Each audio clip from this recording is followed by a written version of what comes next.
I'm very delighted to welcome back Ciaran Healy. Not only is he one of the most passionate people I've ever met, he's intensely connected to philosophy.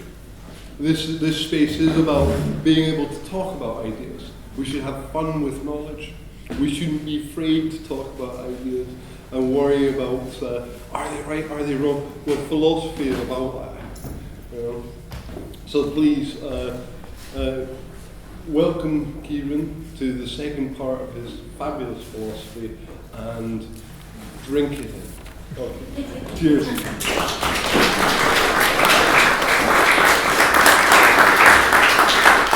This is for you, sir. Right, sir?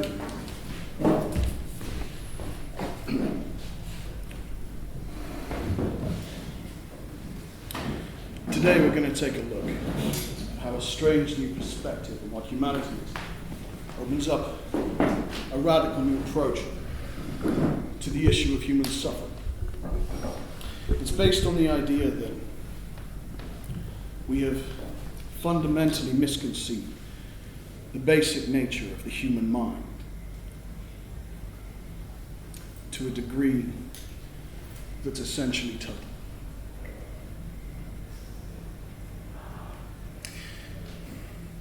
This idea centers around what I suppose you could call the hard absence of human cognition.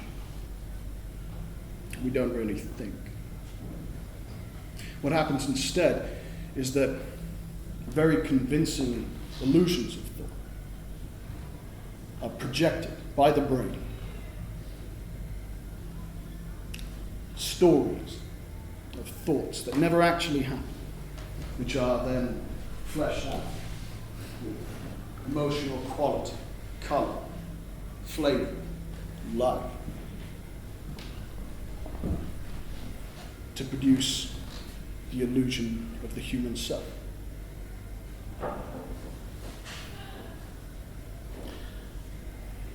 The idea is that the self is this very specific kind of illusion. Personally me, personally you.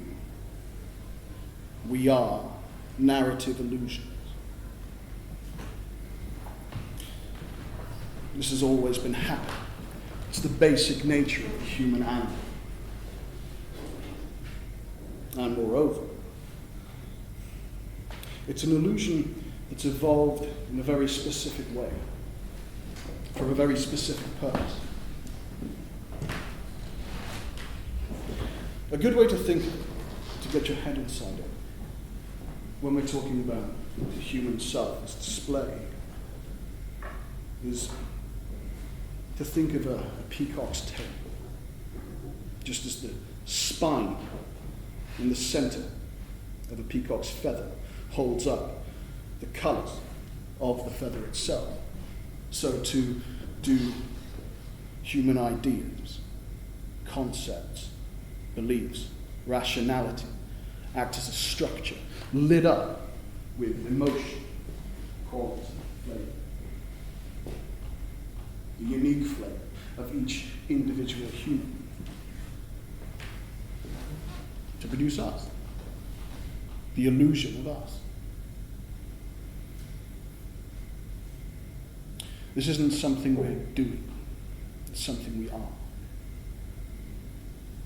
We don't display humanity, we are these displays, literally. This is a strange perspective, I grant you. But it raises a question mark over the basic existence of human rationality.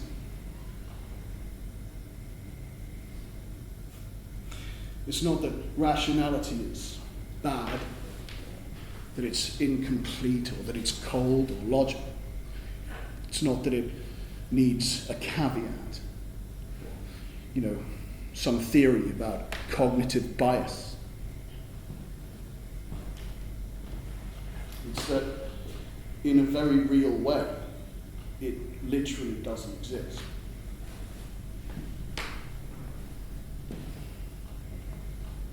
That's not what humans are doing. It's not what we are.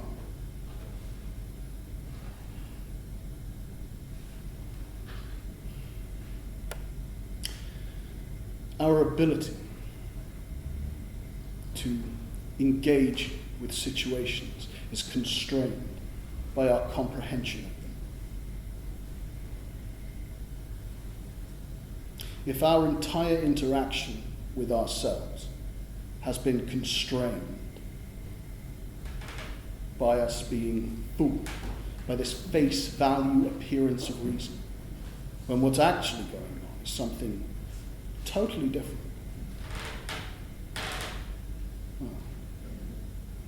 we have and continue to be severely constrained.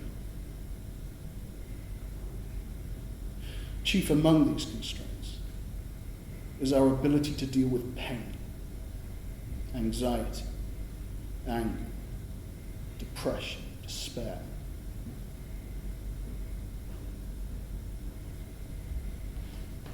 When these things come to us in our lives, they always appear very specific. They always come to us covered in reasons. There's always this thing to blame, that thing to blame, this thing at fault, that thing at fault.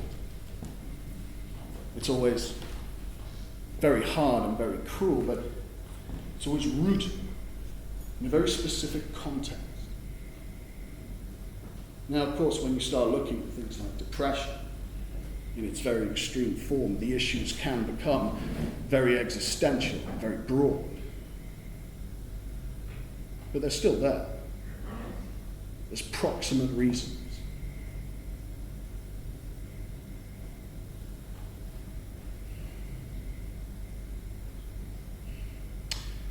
We respond to that context. We respond to the reasons. We argue with our pain. We reason with our anger. We analyze our anxiety, breaking it down, all the things that are causing it. And then we devise counter-arguments against it. These counter-arguments can get very intense, very deep, very complicated, very convoluted.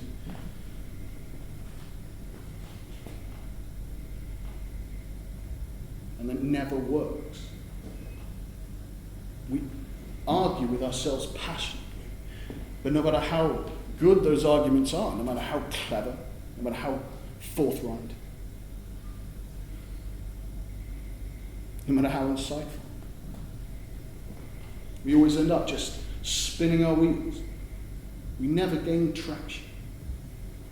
And as we spin our wheels,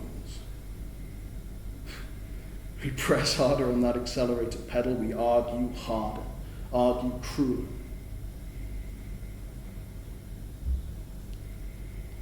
Very easily, the solution to the problem becomes a much greater and crueler problem.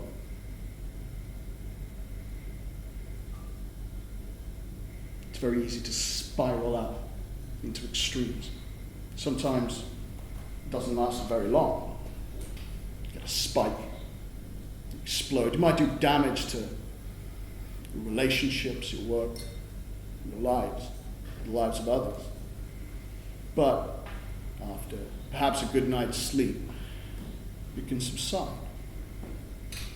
Sometimes it doesn't. So we attack it hard. It just stokes like a fire.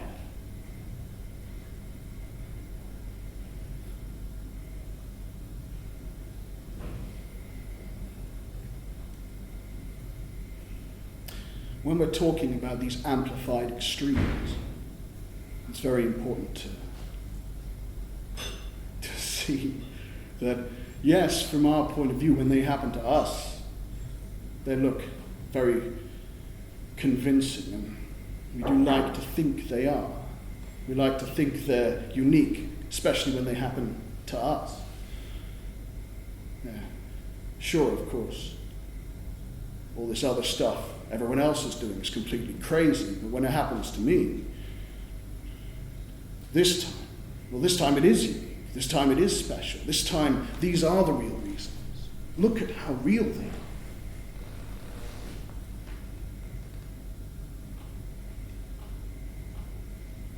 spiral down that hole indefinitely. It can be extremely unpleasant.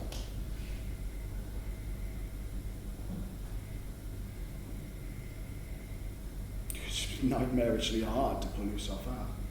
But it's important to notice that really what we're talking about is some form of fairly straightforward feedback process. Somehow our attempts to solve the problem amplify, make the problem worse. So we attempt to address it again, we redouble our efforts, we stoke the problem more. There is a simplicity to this. A simplicity that is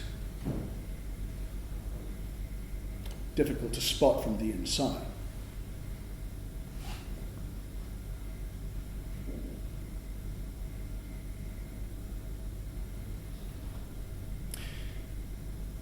In certain situations, very powerful mood-altering prescription drugs can gain traction.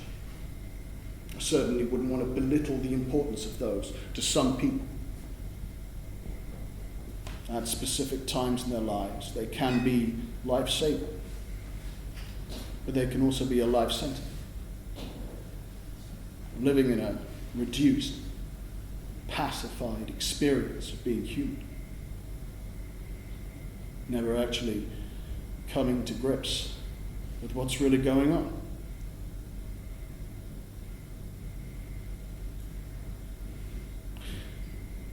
This new strange perspective on human nature as display gives us a chance to get that. A clear, simple account of human suffering that opens up a clear, simple account of a potential solution.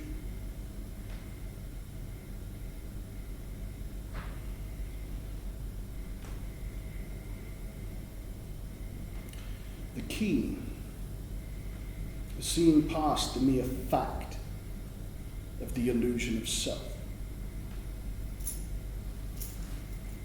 It's the contour, what kind of display it is, what kind of illusion, what are its elements.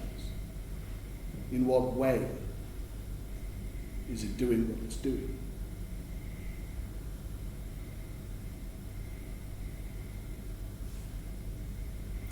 Understanding it as an evolved display, an evolutionary display, allows us to get a fix on its agenda.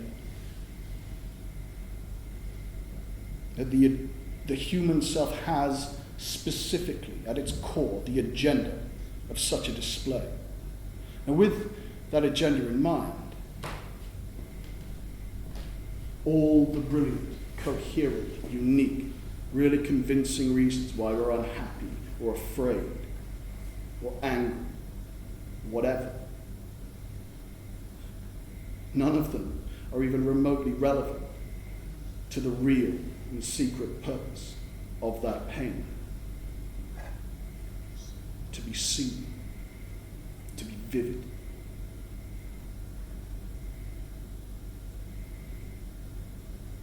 To light up a person suffering, to demonstrate how much we go through.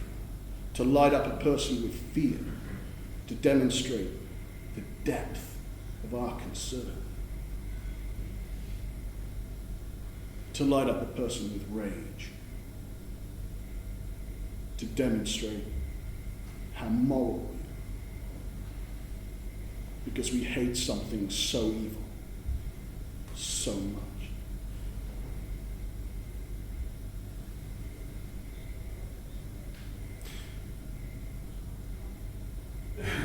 From this perspective, all the differences between all the different kinds of amplified human suffering,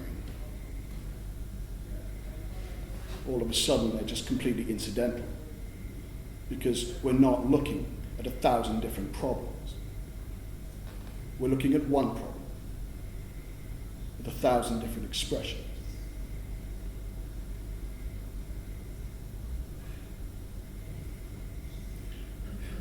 The crazy thing is, from this point of view, extreme human pain isn't a problem at all.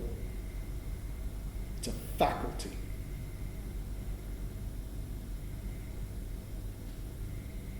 From a face value way of looking at human rationality, where we just accept that, largely speaking, it is what it looks like it is, the only way we can comprehend really extreme human pain is as a malfunction. We spend a lot of time trying to fix ourselves.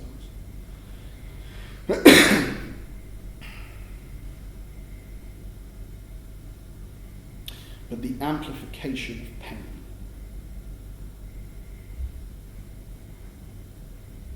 is a very highly developed faculty. It's extremely sophisticated. It works for one end, to light up a person, to light up the display of human self.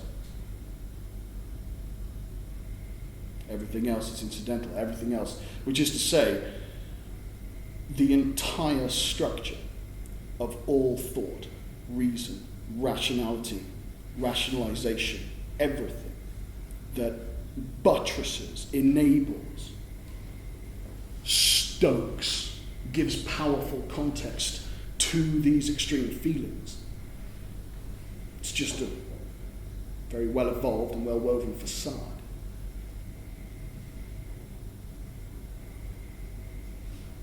Our negative emotions spike. And they spike, apparently, because of some specific situation. And we all experience that when this happens, when we are angry, really angry, or anxious, or in a despairing state, we make that situation massively worse. The whole time, all through this experience, over and over, with a whole range of negative feelings, the emotion is dressed up as existing solely for the reason of this specific problem that needs to be addressed. And yet, the more intense the emotion, the more volatile, self-defeating, and clumsy our interactions with our actual problems become. Almost as if the emotion were itself the point of what's going on, and everything else was window dressing, just there to frame.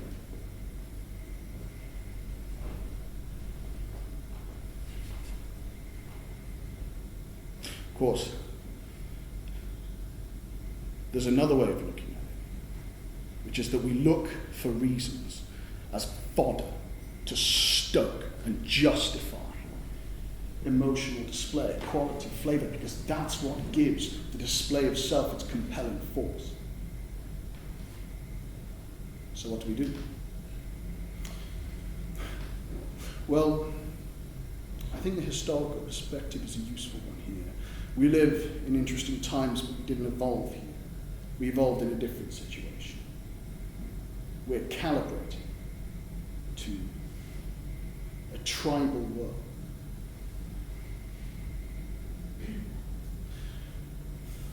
Tribes communally weave what I call a tapestry of belief that unites them.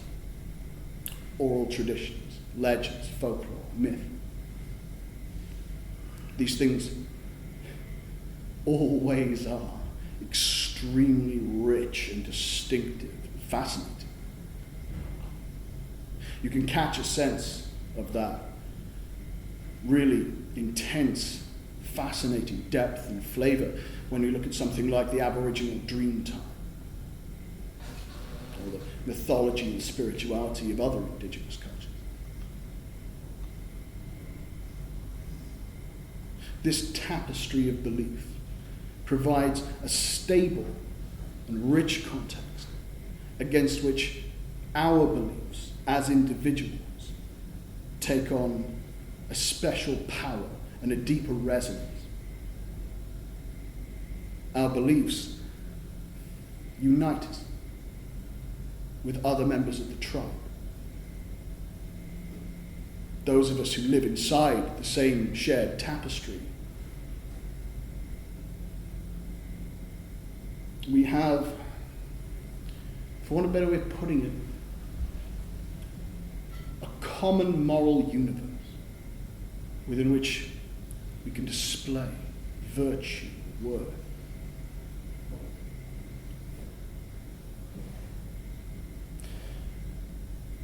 Within this way of being. And from the perspective of the human self as displayed, it is a way of being human. We are being human in a belief-based way, because our beliefs take on primary importance in generating the power and connection of the display of human self.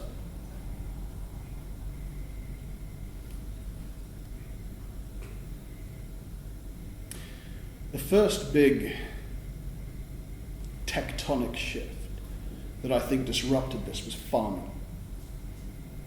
Farming allows for food surplus. The food surplus, and a consistent food surplus, you get static settlements that grow, cities, empires. All of a sudden, well, over tens of thousands of years, the mythological structure, the belief structure of this tapestry that once served as a backdrop for a few hundred people now has to cope with the weight of thousands, tens of thousands, hundreds of thousands. A bustling world with trade routes, extra-cultural contact. Just having a wise man or a tribal tradition with shared storytellers, it's just not going to cut it. There's too much competition. Too much competition for display, pulling the tapestry apart.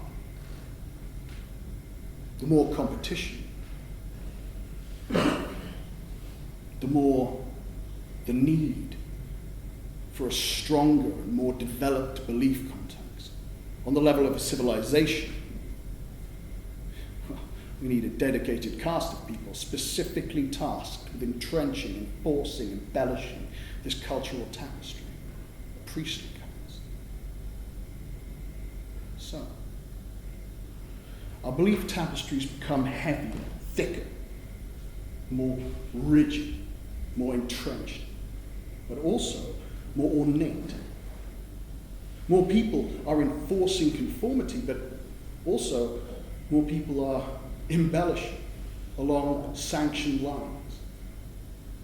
Ceremony, ritual, the building of a world of symbolism in which we as humans can be with meaning. Then you get the printing press.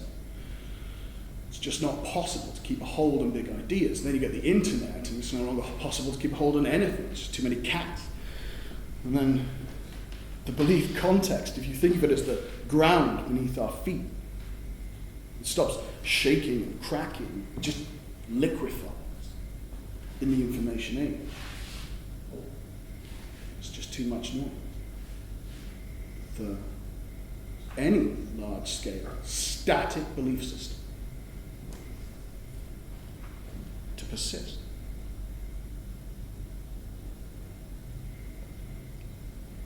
Why is this relevant to pain? Well, if display is the basic nature of the human self, us building these belief tapestries is evolutionary behavior. We just do it. It's what we evolved to do, to weave the tapestry of belief. We're also evolved to defend those beliefs. Because if someone starts questioning the context that gives meaning and power to ourself, it can be catastrophically damaging to our personal display. So it can trigger a very nasty, very animalistic, very angry, destructive response.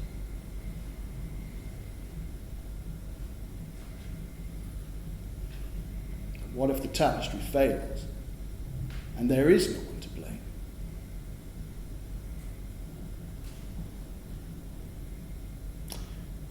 When the belief tapestry fails, we fail.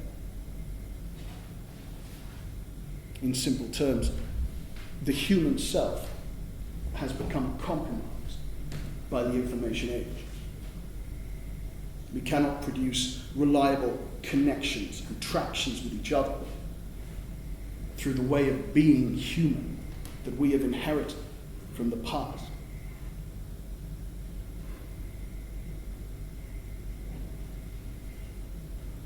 As the power bleeds out,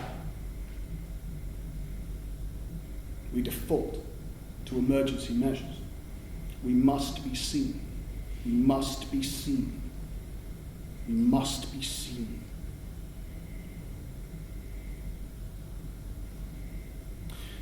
The spikes in chronic depression, crippling anxiety that we see in technologically developed societies can be brought into a crystal clear focus from this point of view, as can a host of other things. The terminal insecurity at times, the deep sense of unease, the rush to create idols of celebrities. It's very emergent behavior. It's coming from the ground up. It's not being imposed from the top down. It's pushing itself up. The febrile nature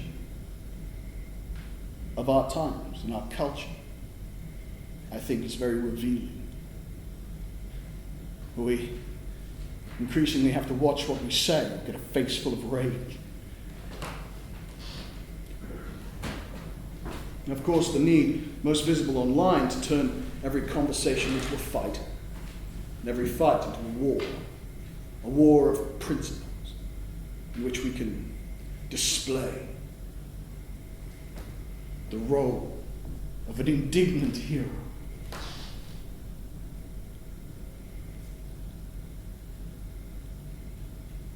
And could it be that underlying all this mess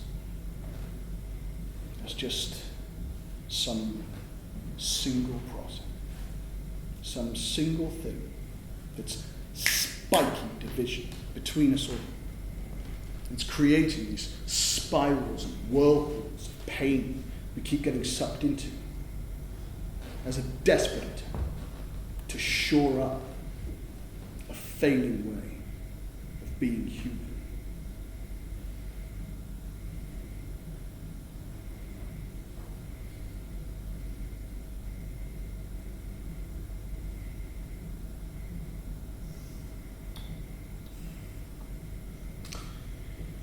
If I'm right about the human self being displayed, specifically an evolved social sexual display, then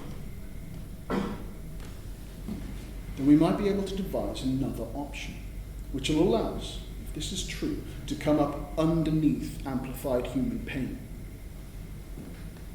and neutralize it before it even comes into being.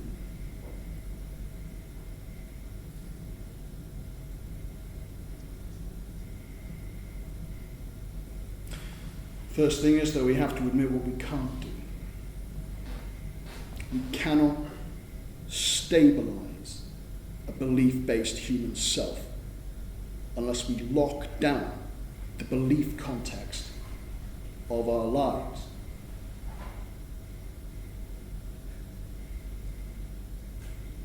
To do that on the scale of a planet, well, it's not just that such an attempt would be monstrous, because it would be monstrous, and it would involve the full machinery, the global 1984 style Orwellian thought police. It's not just that, although yes, that is a big issue. It's that it's impossible. Logistically, it's just completely impossible. There are too many billion people here.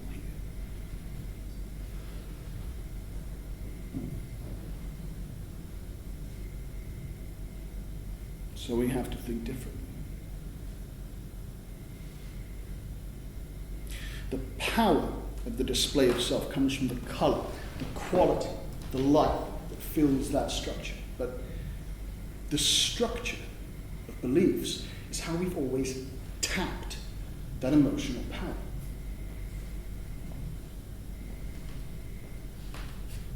In a reimagining over the relationship between belief and colour, between concept and quality, between structure and flavour.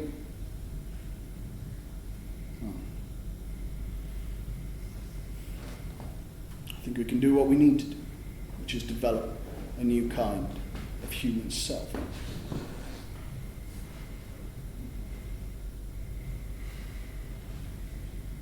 At heart, the shift is simple because, well, everything's simple if you get deep enough down. How it plays out, how we cultivate it and develop it as individuals, is something that, of necessity, will be extremely distinctive for each person.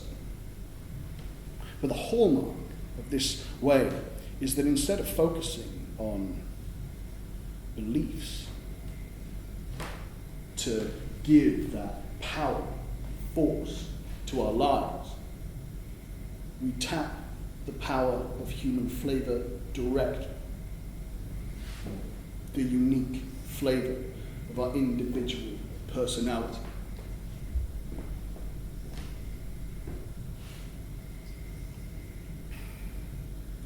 A good way to get inside this new perspective is to think of the word excuse, instead of seeing the things we believe as providing reasons to express emotion. You take control of it. You think of it in terms of excuses. What does that mean? Well, I'll give you an example. Say if I were to say, I love my country, my nation, Britain, land of hope and glory. God save the Queen. Now you've got some big things, big ideas. Love, a nation, hope, glory, God, the Queen.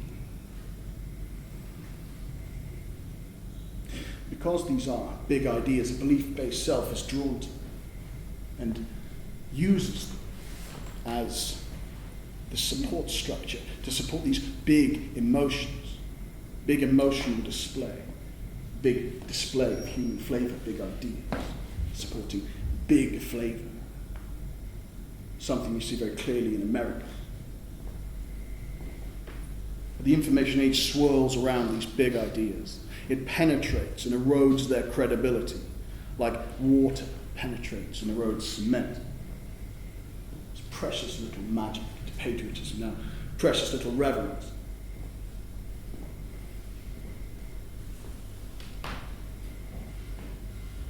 So what do we do?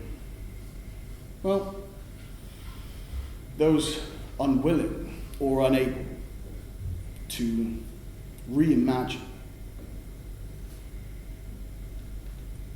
their way of being and who are locked into that belief-based way, double down, become more extreme and shrill. They do this to gain the power to run in order to stand still. They need to double down, to generate what's being lost. It's like a drowning man trying to keep his head above water, but just tiring themselves out with their struggles. It's just not a viable future. And those who choose it or are unwilling or not happy to reconsider what's the basic nature of what's going on, or those who default into it for lack of another option, well, they set themselves on a collision course with reality. And reality is absolutely merciless. It doesn't care why we believe what we believe. The cliff face doesn't care why we have our eyes closed when we step over the edge. No matter how magical or spiritual or rational we believe our reasons to be.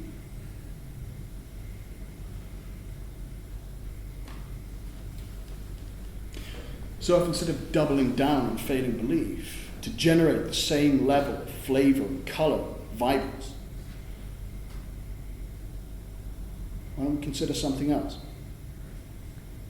Why don't we consider uncoupling the two? So instead of looking for reasons to express flavor and quality in life, we look for excuses.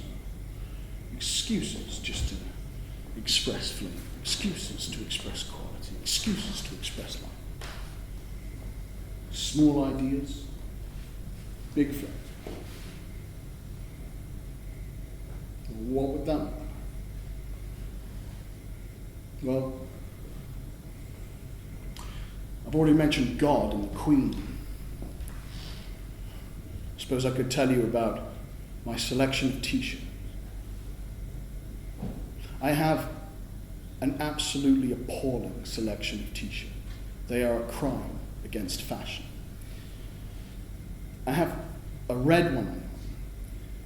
Like about 85% of my t-shirts. It's from a time before I had this belly.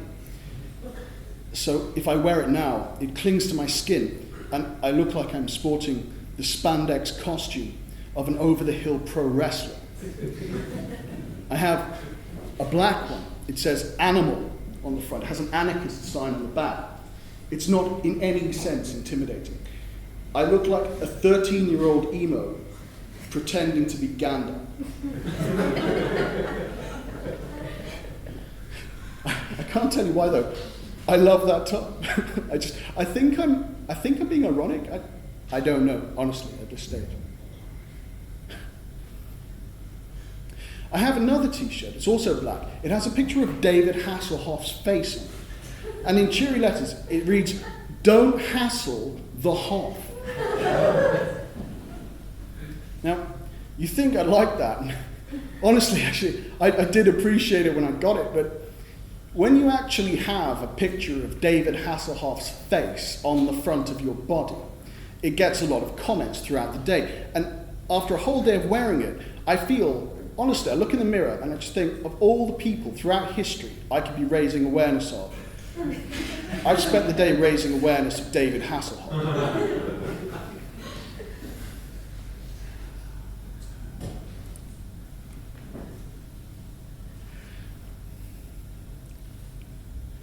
Now, those t-shirts against God and the Queen,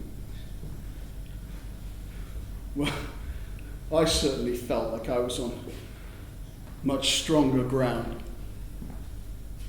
But what I'm doing is very simple, very specific. It's not that I'm using big ideas to support flavor. It's that the flavor comes first. You invert the relationship between flavor and concept. The expression of quality, feeling, life, that takes center stage. Each idea, each t-shirt is like, a slightly small red one, black one, animal, anarchist, and then the David Hasselhoff joke t-shirt. Each one becomes just like an excuse, just like a hook that you can just spin on into a riff and just express, just genuinely express. It doesn't matter if I like it, if I don't like it. What's relevant is that it's just a genuine expression of human flavor. And that's where the power comes from. The power to connect, the power to cut through boundaries.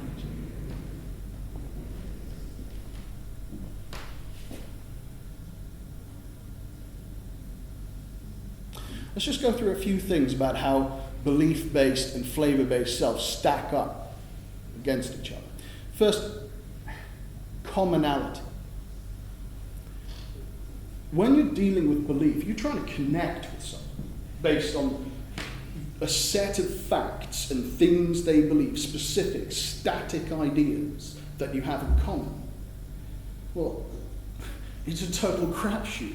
And the likelihood of being able to find someone who has these same beliefs as you is very low. Even if you do, you've created a belief-based bond in the information age which just swirls around it, making it fraught and anxious and weak. When dealing with flavour, commonality is guaranteed because we all have the same emotional range.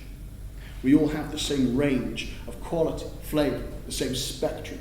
Any genuine expression of emotion, quality or flavour guarantees immediate commonality. It's interesting to counterpoint this with uniqueness, because when dealing with belief, uniqueness is a nightmare. There's very little new under the sun. When dealing with flavour, the individual, unique human flavour of your self-expression, the uniqueness is just guaranteed. Again, it's hardwired, because although we have the same emotional range, any actual expression of emotional tone is unique to the individual. It's a little bit like fingerprints. We all have individual, distinct and unique fingerprints, but we all have fingerprints. So you've got total universality, but total uniqueness, and they both exist totally together. It's 100% of one, 100% of the other at the same time. Another element is compelling force. Now, dealing with belief, compelling force is a deal with the devil, because in a world stripped of reverence, your only real play is to move to extremes. When dealing with flavour, compelling force is guaranteed, because, again, if your expression is genuine, well, the emotional quality and flavour that's being expressed is and always has been the part of the display of self which actually generates the compelling force anyway. Another thing would be stability. This is a critical issue. When dealing with belief in these times, stability is just a joke. I mean, as a display of self, we need to be vivid, or at least just to have the option to be vivid, to be able to do that. Now, to do that, to have the option to distinguish yourself within a set structure of beliefs in a world of billions that moves this fast, while attempting to compete with all the other people for the most striking and distinctive belief, we rapidly descend into farce or carnage, and sometimes both. But with flavour, stability is guaranteed because the flavour of humanity is hardwired evolutionarily and cannot be shaken.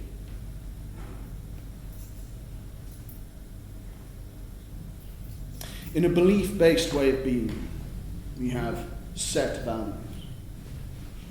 We have a set outcome for a conversation, interaction. We want people to agree with the things we agree with. And so when we talk to someone, there's a good response and a bad response. If we say something, someone disagrees with us, it's like, oh, you say something and someone agrees, then that's great. But what that does is it's a way of being that puts pressure on an encounter. When someone does it to us, we get that feeling of being manipulated, boxed in, being a means to an end, not a human being. It's especially pronounced when talking to, when listening to politicians or salespeople or someone who's trying to chat you up badly.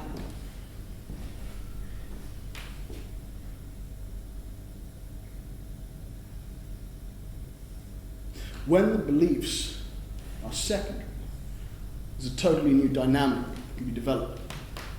Instead of looking for a good outcome or bad outcome,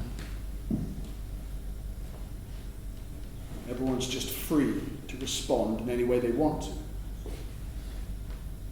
There's just a human outcome. And so it's not anyone's free to express anything. But then what happens then is we're free to express back, we bounce off each other, build the banter, build the life, the mood of the interaction.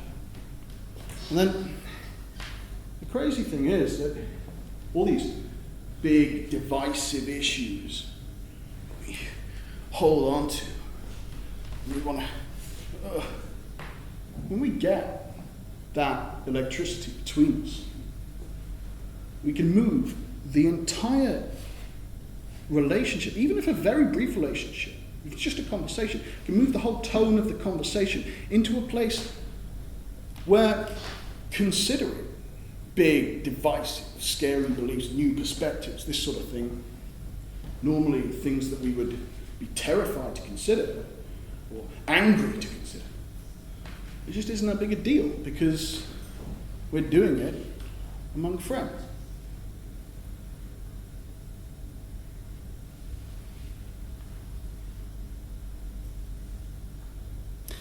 What I'm trying to do is to open up the core mechanics of this, to sketch it out for you a little bit, so that anyone who wants to can experiment with this for themselves, can develop it in their own way. Here's a bit of a disclaimer. This is not binary. When I say develop, I really do mean develop. It's not like a light switch you flip. It's not a magic key. Also, it's not an equation. It's not the solution to an equation where you just need to understand it and then it immediately works. That's not what this is. What it is instead is a potential way of being that can be cultivated and developed. Very powerful, very rich, very stable, pretty fluid.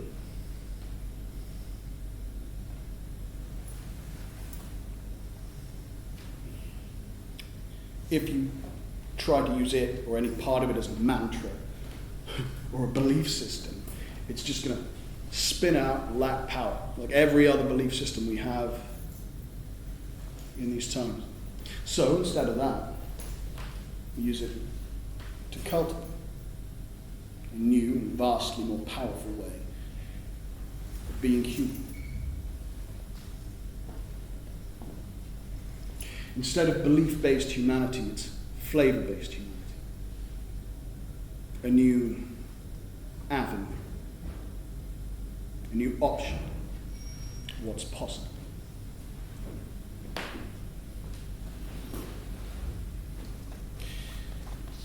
And it comes up underneath the core issues that amplify conflict, damage, pain, anxiety, depression, emotional suffering of all kinds, which is the failing power of the human display of self.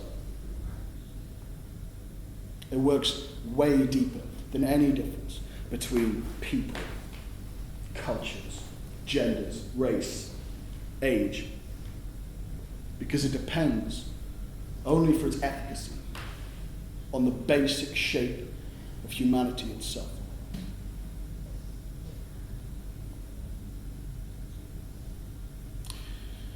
Does this represent a new kind of humanity?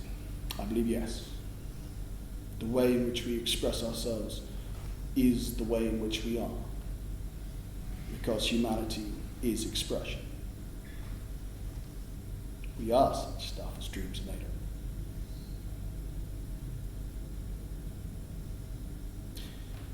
On a final note, the other thing this does is it frees up our large-scale beliefs.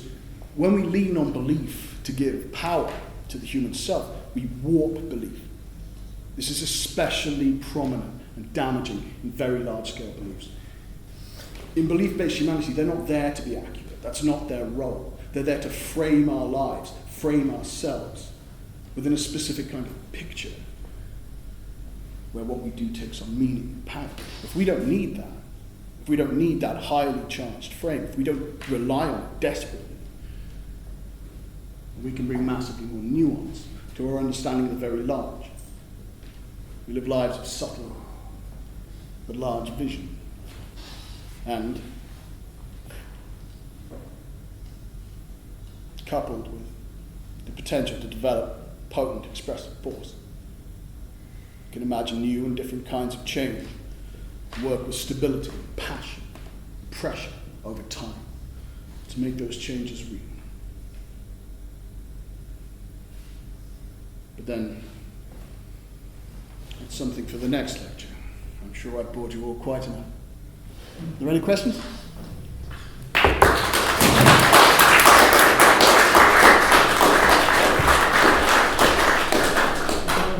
Healy, but I must dash from my bus. But please. I'll read it. I'll get back to you. Thanks. Thank you. There's nothing behind it, right? There's nothing behind it, right? I'll be on to you later. There's nothing left behind. No, Nothing left behind. Right. you're okay. You're okay. So, this is very interesting. How you're trying to shift my perception, and of course it's always interesting having your perception shifted, and Interesting. discovering something that I don't know what it looks like. How do I know what it looks like? So, as a couple of exercises that I can take away over the next week, that I can apply in practice in my life to help me get into what you're saying, to really grapple with what you're suggesting. What would you suggest? Okay. The first thing is that this is something that really, is something you can develop just when talking to anyone. And I'm sorry, just something's buzzing in my pocket. It's really rude of me. Let me just go away and do something else. Sorry about that. This is something that you develop in engagement with other people. Something that Bruce Lee said about martial arts is that, if you can work your practice into the daily life, just whenever you're standing at a bus stop, to tense your muscles and do that sort of thing. It's kind of like that, but much more engaged. I think one of the easiest ways to build an exercise would be to do something like, think about what kind of options you would have in this that you would not normally have. A very good one, and one that actually I used during the talk, was that when we're talking about kind of belief-based structure, kind of a structure of, hierarchy of meaning and solidity, we have to exist somewhere in this structure. And what this means is that you find people are, like terrified of being diminished by having their position questioned. With this flavor-based humanity, what it does is it just allows you to play off that. So what you can do is demonstrate, in quite a potent demonstration, I think, of power and worth, is to purposefully undercut yourself, is to mock and ridicule. He just came in and left. Is to sort of mock and ridicule what you're doing. I'd say, in terms of an exercise, a good one will be just pick a list of maybe five things, like a shopping list, or I chose t-shirts, whatever. The more mundane, the better. Because it's kind of like developing a kind of muscle, in a way. You're developing the capacity to inject just interesting life and flavor into anything that's just really mundane. So whatever, the more mundane, the better, because that gives you a purer, clearer view on it. He asked the question and ran away, so I'll fill it in after. But for the rest of you, that's one. When you're just talking to people in the pub or in the bar, I think one of the one of the best, I don't really think in terms of exercise, I think in terms of kind of like perspectives. Like, a good perspective is what happens if your ability to connect with other people was just a given. Like, if the absolute success of any interaction was just there, like it was just done, like that was a done deal. If that was done and took all the pressure off, how would you like that interaction to be? Sorry, David Bush. No, that's fine. How would you like that interaction to be? Well, if you're not trying to get anything out of it, just fun, lively, silly, maybe a little bit, potentially a bit serious if you want to go there, but not, but just having that spark, that life. It's about putting yourself in that headspace. But yeah, I think in terms of how to develop and how to start, really just picking a list of very mundane items and trying to use them, even on your own. Sit down with a pen and a paper or a keyboard and these computers the kids are using, and use that and just list just some random stuff, like what is around your room, anything. The more mundane, the better. You don't want to be picking exciting things to be exciting about. You want to cultivate your ability to make the unexciting riveting. And if you can do that, you don't need big ideas to do it. So, I guess that would be my recommendation. Any other questions? Have I actually talked you all into science? You? With stuff you said earlier about conversational spaces in which you can say anything without fear of belief disjunct. Yeah. That really reminded me of close friendships like that. Yeah. It's very much friendships where beliefs are not necessarily had, but we can able to say anything we like to each other is kind of on top. Would you say like they are effectively pockets of where? Yes. 10 out of 10. Yes, I exactly would say that. Just for the benefit of the tape, if that wasn't picked up, what he just said was that the talking about this non-judgmental kind of space where we're free to express is how we experience our close friendships. And it is. That's exactly what I'm talking about. And these are pockets of this thing. When we've moved well beyond a stage where we're trying to sort of connect over beliefs and we just exist with people and laugh and joke and bounce things off and explore each other, explore the world and explore and create an interaction between us, And it's like we're all contributing, we're all bouncing in and bouncing out, and there's, it just exists for the sake of itself. But yes, that's exactly it. Yeah, that's exactly it. If that helps you get a fix on it, yeah. So. Earlier on, what you were saying, I thought that you were talking about the ego as opposed to the true self. But as you carried on, I'm wondering whether that was the case. Yeah, what you're talking about is basically the idea of the sort of like the ego structure, and then the sort of true, deeper, underlying self is something from, well, I mean, I would understand it as being something from Advaita, or, Buddhism, that sort of thing, Ramana Maharshi, that sort of thing. That's what you're talking about.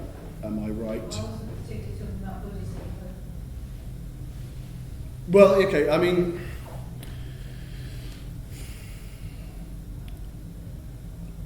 I would say that what this is it operates at a similar kind of depth to the mechanics of what's referred to as enlightenment, but it works in a different way. Whereas a very good way to just a quick shortcut to get your head around the difference would be that with enlightenment, it's about identifying stillness, whereas with this, it's about cultivating an identification with colour, which is different. And because we're talking about these kind of like primary elements of the human experience, it plays out in a very different way. The most important is, and you weren't specifically referencing Buddhism, but I'll use the excuse to talk about it.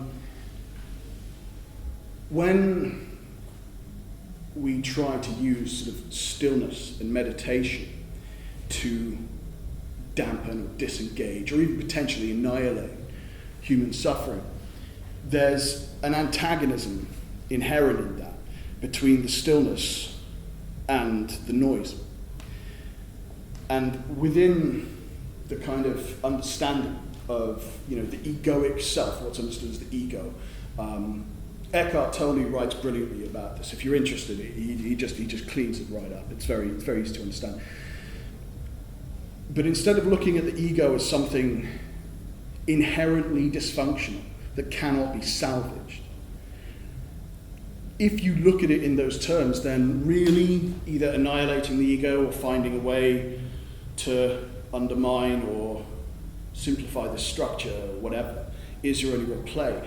What we have here is a way to shift and flip the primary elements of the human ego to basically create a new kind of ego that's much more fluid, in which the structural elements just aren't primary and have... It's not that they're absent, it's that they just have total redundancy, if that makes sense. That there's a redundancy to all the things we believe, which just simply means that we're completely free to reconsider anything that we believe because we're not attached to it. It's not us. We are something else. So I hope that was a little bit spooky, but I hope that made some level of sense. Any other questions? Any other? Because I'm going to pull the ripcord on this and get drunk. I will do it. All right, you're done. Thank you very much.